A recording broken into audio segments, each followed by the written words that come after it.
Ouais, c'est parti, on va faire une petite session detailing sur cette magnifique voiture, hein. Peugeot 308, c'est celle d'un collègue. On va lui faire une petite beauté, donc là, je suis parti avec le poteau Hugo et visiblement, bah, il m'a laissé tout seul dans la voiture, comme si j'étais un clébard. Donc j'attends, on va à la grange et on va s'occuper de la voiture. Donc je pense que c'est lui qui va filmer le processus et let's go, hein. C'est bon, j'ai mon pilot. Let's go, hein. On a notre bon THP. Ouais, s'il va pas nous faire un décalage de distrib sur la route. Croise les doigts, c'est parti. Bon bah nous voici arrivés à destination. On va pouvoir commencer à s'occuper de la bête. Là je vais avoir peu de temps, c'est-à-dire qu'il faut que je la prélave, que je la décontamine avant qu'il fasse nuit. Et après je la rentre dans le garage et c'est tout bon. Ça a été mon vieux? Ah, c'est tendu, hein. C'est tendu. Bon allez, let's go.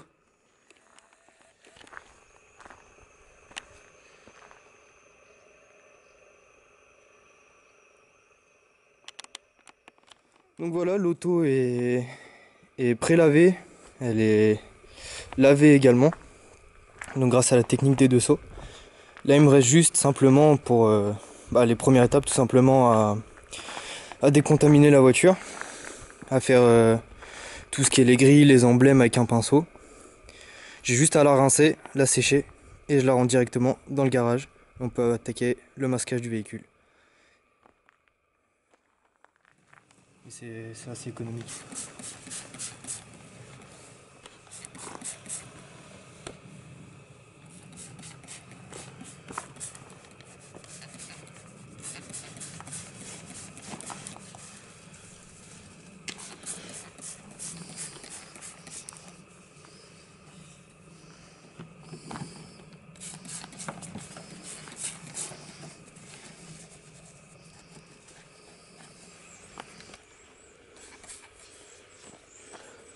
C'est vrai que ta voiture elle a subi ça aussi.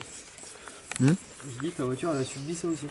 Ouais, c'est ce que j'avais cru voir la dernière fois. Elle a subi exactement la même opération. Jusque là pas de différence avec la tienne. Ok, alors dernière étape avant de pouvoir rentrer la voiture, de la sécher, la décontamination. Donc la plupart des gens utilisent la fameuse clé barre, donc la barre en argile. Moi personnellement j'utilise un gant avec deux faces, une partie microfibre et une partie qui permet de décontaminer la voiture, comme on peut voir ça accroche. Donc ça a pour but de capter en fait toutes les impuretés, le film routier qui sont encore sur la voiture. Avant de rincer et de la sécher pour avoir vraiment la surface la plus saine possible. Pourquoi le gant? Tout simplement parce que économiquement parlant déjà c'est un peu plus intéressant que l'argile, enfin la clé barre je trouve. On n'a pas besoin d'utiliser de lubrifiant et personnellement moi qui suis pas spécialement adroit de mes mains, je fais souvent tomber la clé par terre, du coup c'est une clé qui est morte. Là au moins le gant, j'ai une meilleure prise en main donc personnellement je préfère. C'est parti.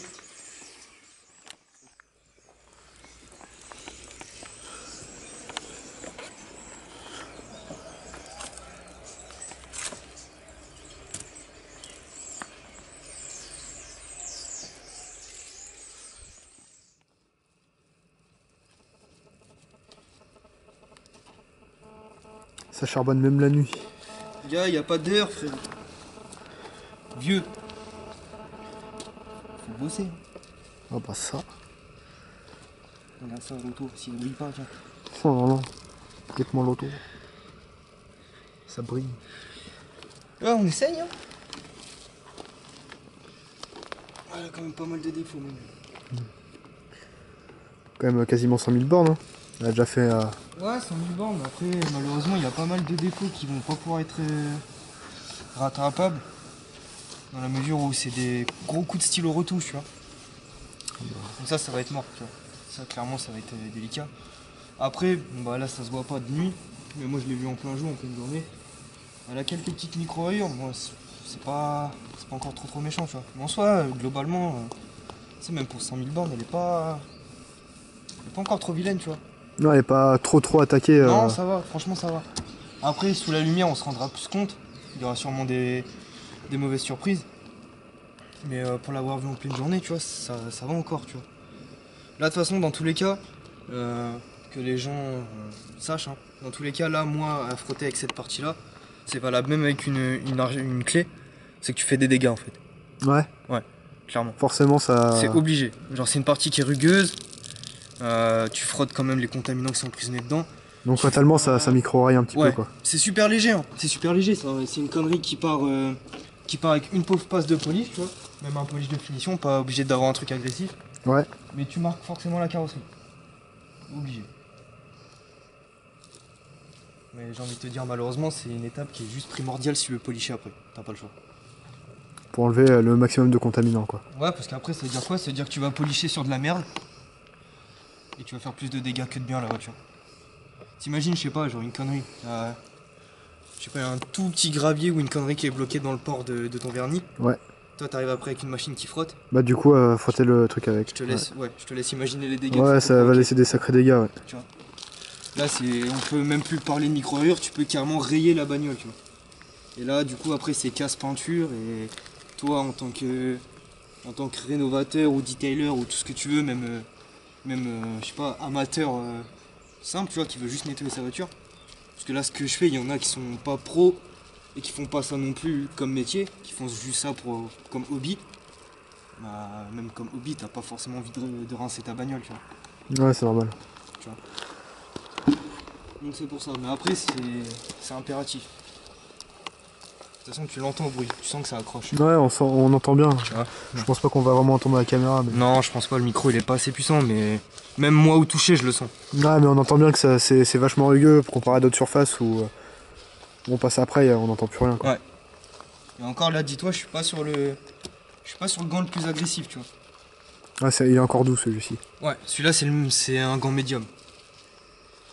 En fait, pourquoi j'ai ce gant-là, tout simplement parce que en fait, je l'ai fait par rapport au kilométrage de la voiture. Après, ça peut être totalement faux, mais généralement une voiture qui a 100 000 bornes, bon, c'est une voiture qui est contaminée certes, mais c'est pas forcément une voiture qui est blindée de contaminants, tu vois. Genre une caisse, par exemple, bah, la Golf 2 que j'ai faite, tu vois. Genre la caisse 300 000 bornes, peinture d'origine, nettoyée certes, polichée, mais jamais réellement décontaminée, tu vois. Là, clairement, tu sais que la peinture, tu la touches et c'est limite de la peau d'orange en direct, tu vois ce que je veux dire? Ouais, bah ouais, bien sûr. Donc sur une caisse qui a 100 000 bornes, je voulais pas m'attarder à prendre quelque chose de trop... Trop agressif. Ouais, c'est ça. Même si en Bah, soi, mais c'est vrai, en soi, on peut quand même se focaliser sur le kilométrage parce qu'il n'y a pas le même vécu, il n'y a pas les c'est un mêmes. indice. C'est un indice. C'est ça, c'est un indice. C'est pas forcément vrai, tu vois. Après, ça dépend aussi comment la voiture est entretenue, C'est etc. ça, c'est pour ça, c'est un indice. C'est pas une science exacte. Non. De toute façon, le detailing, c'est jamais une science exacte. Tu vois. T'auras jamais deux fois la même voiture dans le même état. T'auras pas à kilométrage équivalent. Hein.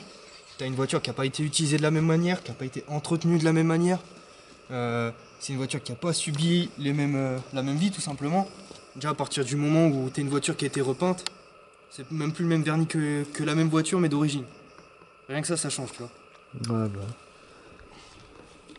Toi, t'as des voitures, on va parler de japonaises et de coréennes, tu vois. C'est des vernis mous, tu vois. T'as déjà remarqué les Civics qui ont le vernis qui pèle et ces choses comme ça. Ça arrive sur quasiment toutes les Civics. Yes. Le vernis, il est pas ouf, clairement, tu vois. Donc déjà, que tu fasses une Civic qui a sa peinture d'origine ou repeinte, ça n'a rien à voir. Si elle est repeinte, tu t'attends à avoir un vernis un peu plus dur que l'origine. Donc déjà, ça c'est mort. C'est même pas la même façon de traiter la voiture. Donc c'est plein de petites astuces comme ça. Le kilométrage, c'est un indice, mais c'est pas, comme tu dis, c'est pas une science exacte. Il y a beaucoup de détails à prendre en compte. Ouais, c'est ça. Après, ça se fait sur le temps. Moi, je m'estime pas être le meilleur, loin de là. Mais c'est quelque chose que tu es obligé de prendre en compte dans tous les cas, tu vois. Là, je vais pas te mentir, il y a des gens qui vont voir la vidéo, ça se trouve, ils vont m'insulter. Parce que ça se trouve, je fais quelque chose qui est pas correct, tu vois. Mais ça, quand t'es tout seul, t'apprends et... Après, c'est les gens qui vont t'insulter. Enfin, ils sont pas obligés de t'insulter, mais... Non, mais tu vois c'est ce les que gens je qui veux vont te dire. faire des petites réflexions ce qui va t'aider aussi, hein. Bien sûr, mais totalement. Tu vois, chaque critique est bonne à prendre du moment où elle est constructive. Donc allez-y, insultez-le. Ouais, enfin, ce qu'on peut éviter, c'est bien aussi, tu vois ce que je veux dire. Ça m'arrange de ne pas avoir d'insultes aussi. C'est sûr. C'est Donc là, toujours la mieux. voiture, c'est moi, elle est décontaminée. Donc c'est bon, t'as fait tout le tour de la caisse. Ouais, le tour de la voiture est fait. Maintenant, il me reste quoi? Il me reste juste à la rincer Et puis ensuite, go à l'intérieur. à l'intérieur et la couvrir. Non, ça, faut pas filmer.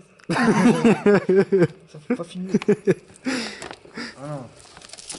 Ah non, parce que là, je vais passer pour un noob. Tu vois le truc? Ah, c'est chaud. Hein. Bah, gars, j'ai un local, mais j'ai pas d'eau.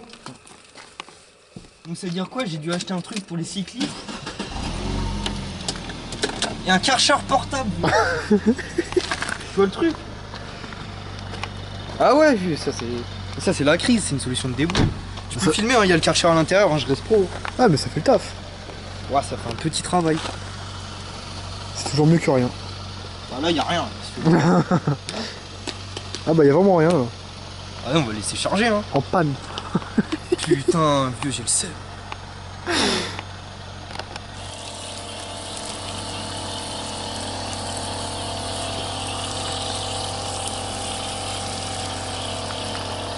Vieux, là, c'est la Hesse Coast.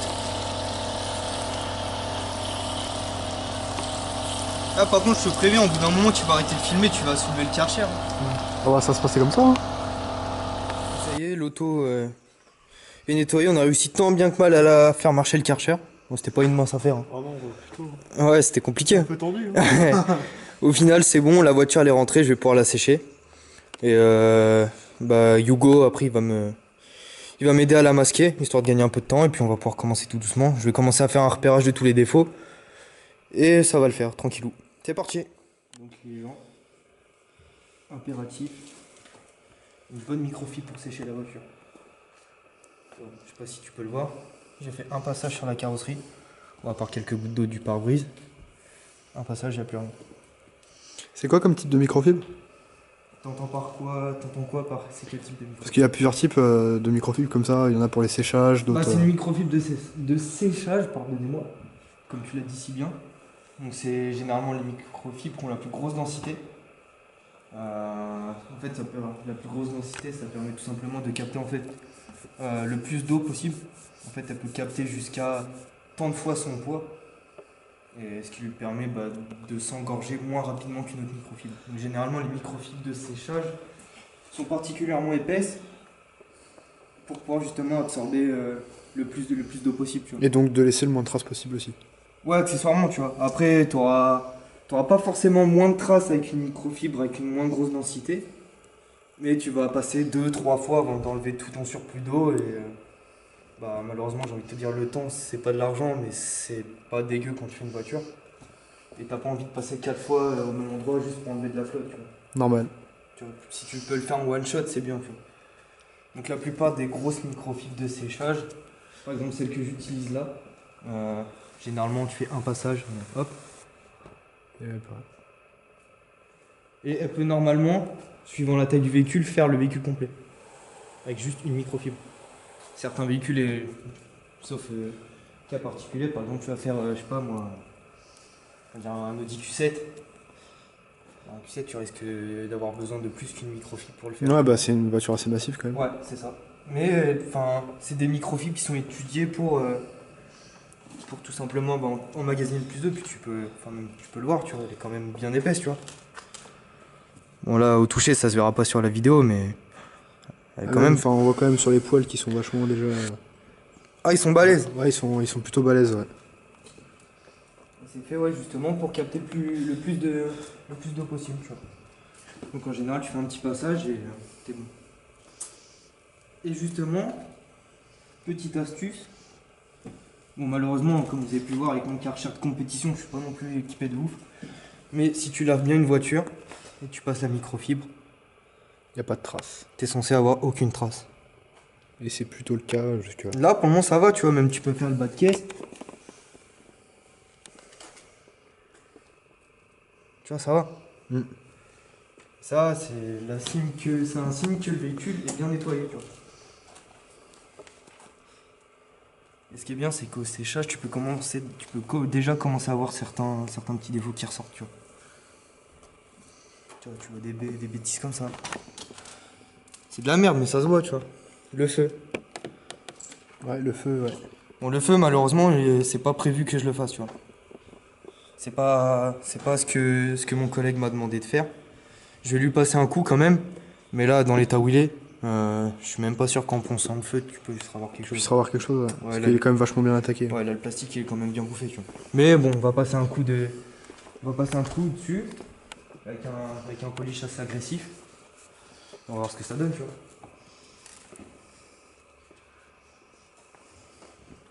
Et bête d'avantage, c'est que la chaleur, il fait plus très chaud. Du coup, la voiture met beaucoup moins de temps à sécher. On l'a déjà fait et je pense que nombreux ont déjà vécu ça. Sécher un véhicule en plein soleil, c'est juste une misère. Le véhicule sèche avant même de pouvoir poser la serviette dessus, ça laisse des grosses traces de calcaire, ça laisse des grosses traces d'eau. Alors même si c'est possible de les enlever au polish après, dans le cadre d'un simple lavage, c'est relou. C'est relou de ouf, tu vois. Donc là ça va, on est arrivé tard le soir. Bon, j'avoue, par contre, c'est pas super pro d'avoir nettoyé le véhicule de nuit. Bon, la plus grosse des opérations, on l'a fait quand il faisait encore jour. Ouais, il y avait encore un peu de soleil. Ouais, la seule étape qu'on va dire on a fait vraiment dans le noir, c'est la décontamination. Décontamination et le rinçage. Tu vois. Mais bon, on peut voir qu'au final, ça a été. Et là, on va pouvoir commencer à masquer la voiture tout doucement. Ouais, c'est parti, hein. Yes, let's go, tu vas m'aider? Yes. C'est parti. Ouais, j'ai mis mon fidèle Hugo au taf. Enfin, en tout cas, ça essaye. Ça essaye, hein. Bon, désolé pour le bazar, hein, parce que bon, faut pas oublier qu'en fait, c'est quand même un box où je stocke mes pièces et mes voitures. Donc, vous vous rappelez certainement de ma petite E36 là-bas. Et donc, j'ai missionné Hugo tout simplement pour masquer le véhicule. Donc, il va masquer quoi? Il va masquer tout simplement toutes les parties plastiques, tous les caoutchoucs. C'est pas tout le monde qui se donne la peine de le faire. Moi, je trouve ça important pour la qualité du travail. Dans le sens où déjà le polish a tendance à assécher les joints. Donc c'est pas terrible. Et ça tâche tout simplement les joints et les parties plastiques. Donc après on se trouve avec des super auréoles blanches qui sont une tannée à faire partir. Mais vraiment où c'est super casse-couille. Donc il est obligé tout simplement de les protéger, de les masquer avec un scotch de masquage comme ce qu'utilisent les carrossiers peintres tout simplement. Et aussi je trouve le rendu final tout simplement plus pro et plus joli. Donc c'est vrai que c'est une tannée. C'est un temps monstre à faire, suivant la voiture. Là celle-ci encore on est bien puisqu'il n'y a pas trop de parties non peintes. Les baguettes sont peintes. Là clairement à part les joints et les gicleurs du capot, le diffuseur à l'arrière, il n'y a pas grand chose. Donc là pour le coup c'est plutôt cool. Sinon je sais que quand je fais des mini ou je sais pas par exemple une Peugeot 205 GTI, dès qu'on a des extensions d'ailes, des pare-chocs pas peints, c'est vite casse-couille quoi. Donc là je l'ai missionné, il fait ça bien et puis dès que c'est bon on va pouvoir commencer timidement. Alors aujourd'hui c'est le lendemain de notre petite soirée, j'ai avancé sur la voiture. Malheureusement j'ai pas mon fidèle compagnon Hugo, donc je vais continuer sans lui. Comme vous pouvez le voir, la partie avant est faite. J'ai fait ainsi le latéral gauche. Et il manque tout simplement l'autre côté du véhicule et ça va pouvoir être tout bon. Et je pense que je vais faire un petit lustrage en plus pour que mon collègue soit content tout simplement. Donc voilà, le polissage de l'auto est terminé. Donc il reste des tout petits défauts, mais il n'y a rien de méchant. Le plus gros est enlevé. Tout simplement parce que c'était pas la demande de mon collègue. Mon collègue veut juste mettre le véhicule en vente, donc il souhaitait juste une passe de polish pour enlever le plus gros des micro-rayures et des petits défauts de carrosserie. Donc c'est chose faite, j'aurais pu vraiment m'attarder sur la voiture, enlever chaque micro-rayure, chaque défaut, même passer par un polylustrage, sauf que c'était pas la demande. Dans le temps imparti, c'était pas possible. Donc lui voulait juste simplement une passe de polish. Donc c'était après à moi de jouer tout simplement avec le combo pad polish pour avoir tout simplement le meilleur résultat possible en une passe. Et là c'est pas trop mal. Donc là ma prochaine étape, je vais dégraisser toute la carrosserie. Donc par contre, sortez pas les dégraissants faux ou quoi que ce soit, hein, c'est pas du tout pareil, c'est vraiment un dégraissant exprès pour enlever les résidus d'huile, de polish. C'est une marque bien particulière, mais je le citerai pas, sinon YouTube va pas aimer. Et après, enfin même avant d'ailleurs, avant ça, je vais essayer de m'occuper de ces feux. Donc personnellement, il me l'a pas demandé, mais enfin, je me vois mal laisser une voiture dans cet état-là. Après, je suis pas sûr de pouvoir faire grand-chose parce qu'ils sont quand même bien touchés. Mais je vais quand même essayer, donc on verra. Après ça, donc du coup, dégraissage et je passerai par un petit lustrage après. Il me l'a pas demandé, mais ça fait toujours plaisir. Donc c'est bon, j'ai commencé à traiter les feux. Alors comme je m'attendais, le plastique est vraiment trop amoché pour pouvoir avoir quelque chose de vraiment neuf, si ce n'est remplacer les optiques. Mais j'ai déjà traité un phare, pardon. Donc on peut voir déjà la différence entre le gauche et le droite. Le gauche qui n'a pas été fait et le droite qui a été traité. Donc je vous rappelle, hein, les deux feux étaient à peu près dans le même état. Donc c'est pas joli joli. Et on est arrivé à ça. Donc c'est déjà mieux, mais il y a encore toutes les petites craquelures là qui persistent. Et sinon c'est largement mieux. Au moins le phare n'est plus terne. Il est beau, mais il y a encore toutes ces petites craquelures. Je pense que c'est vraiment le plastique qui est fragilisé, qui est mort quoi, tout simplement. Donc je vais m'occuper du deuxième. Je vais établir le même procédé, c'est-à-dire ponçage à l'eau. Là j'ai fait 600, 800, 1000, 1500, 2000. Et après j'ai utilisé 3 combos de pads et de polish différents pour arriver à ce résultat là. Donc je vais continuer et on verra ce que ça donne. Ça y est, voilà, la voiture est terminée. Donc du coup c'est dommage qu'il n'y ait pas Hugo parce qu'il aurait pu me filmer tout simplement en train déjà de dégraisser la voiture, faire les feux, enfin bref toutes les dernières étapes. Mais malheureusement il n'était pas là, donc la voiture est finie. On va juste la sortir parce qu'en fait vu que la voiture va partir en vente, je fais à chaque fois même en fait je le fais à chaque fois, c'est pas que pour mon collègue. Je fais à chaque fois un petit shooting photo de la voiture une fois qu'elle est finie pour avoir simplement un petit souvenir. Et du coup je la sors, je vais la découvrir en même temps que vous au soleil, puis je vais faire des petites photos. C'est parti. Donc ça y est, c'est fini. Voici le résultat final. On va faire un petit tour ensemble. Hein.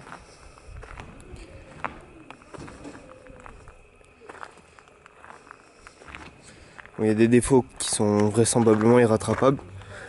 Comme les gros coups de stylo retouche ici. Ça malheureusement, une fois que c'est sur la voiture, je peux juste rien faire en fait. Donc déjà on peut voir que c'est une 308 dans une super config. Elle est vraiment bien équipée, elle est jolie en plus de ça. Bon la couleur on aime ou on n'aime pas. Moi personnellement les couleurs un peu champagne ou couleur sable, moi j'aime bien. Puis ça va bien avec le côté un peu pépère de la voiture. Donc voilà, je suis content de l'avoir fini. Et à une prochaine voiture. Hein.